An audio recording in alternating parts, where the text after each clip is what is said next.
All Pakistan local government workers federation के तहत बल्दिया सक्कर के मुलाजिम मसरूर के इंतकाल पर जहाँ गहरे दुख का अफसोस का इजहार किया जाता रहा, वहीं तमाम अफसरान व मुलाजमीन अफसरदा दिखाई दिए। तहम all Pakistan local government workers federation के deputy general secretary Ali Mardan Shaikh की सदारत में एक ताज़ियती इजलास का इनेकाद किया गया, जिसमें मसरूर को ज़बरदस्त खिराज अकीदत पेश किया गया। जबकि इस मौके पर all Pakistan local government workers federation के तमाम रहनुमाओं की तरफ से भी उनको जहाँ खिराज अकीदत पेश किया गया, वहीं उनके लिए कुछ कलमात भी कहे गए। हम आपको सुनवाते हैं कि अली मर्दान शेख क्या कह रहे हैं, सुनिए इन्हीं की ज़बानी। इंसाफ कयो वञे, जो फोती मुलाज़िम सां जंहिं बि नाइंसाफ़ी नाजाइज़ी कई आहे ऐं उन मुलाज़िम जे मथां साबित थिए थी त उनजी बख़्शिश कॾहिं बि कोन थींदी ऐं उन्हनि खे बख़्शिश न कयो वेंदो। ऐं असांजी महिनत के स्टाफ यूनियन CBA या ऑल पाकिस्तान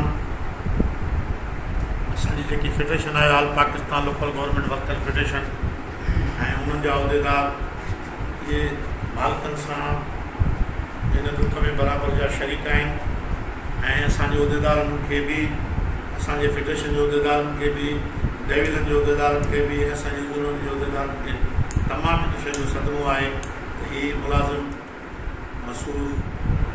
मरहूम मसरूर जेको हुयो हिकिड़ो इंतिहाई शरीफ़ इंसानु हुयो ऐं असां हुनखे ज़ाती सुञाणींदा आहियूं। असांजो पाड़ेसरी बि आहे, उहो इंतिहाई शरीफ़ इंसानु हुयो ऐं अॼु ॾींहं ताईं हुन कंहिं बि मुलाज़िम लाइ या हुनजे 11 सालनि जी सर्विस में कॾहिं बि उहो सस्पेंड वग़ैरह कोन थियो, या कंहिं ऑफिसर सां का हुन बदइख़लाक़ी या कंहिं पंहिंजे दोस्त भाउ सां का नाइंसाफ़ी कई हुजे या बदइख़लाक़ी कई हुजे।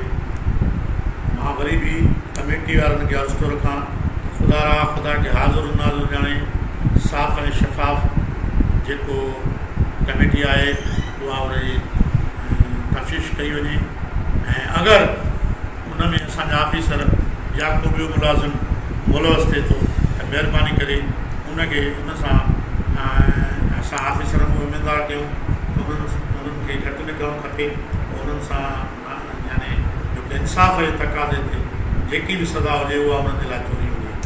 महिरबानी, असां वरी बि मुमताज़ भाउ सां गॾु आहियूं। मुमताज़ भाउ जो बचो हुयो, अलाह हुनखे बख़्शिश कंदो, अलाह हुनजे बचनि खे बख़्शिश कंदो। सक्कर म्यूनिसिपल कॉरपोरेशन के मसरूर के इंतकाल पर यकीनी तौर पर जंगल की आग की तरह खबर फैल गई थी और ताज़ियत करने वालों का सिलसिला शुरू हो गया था। यही वजह है कि आज यूनियन भी अफसरदा दिखाई देती है। अजीज आरिफ, KBS बल्दियाती न्यूज़। ऐसी ही खूबसूरत वीडियोस फ्यूचर में हासिल करने के लिए रेड बटन पर क्लिक करके और बेल आइकॉन को प्रेस करके हम सबके सब्सक्राइबर बनना मत भूलिए।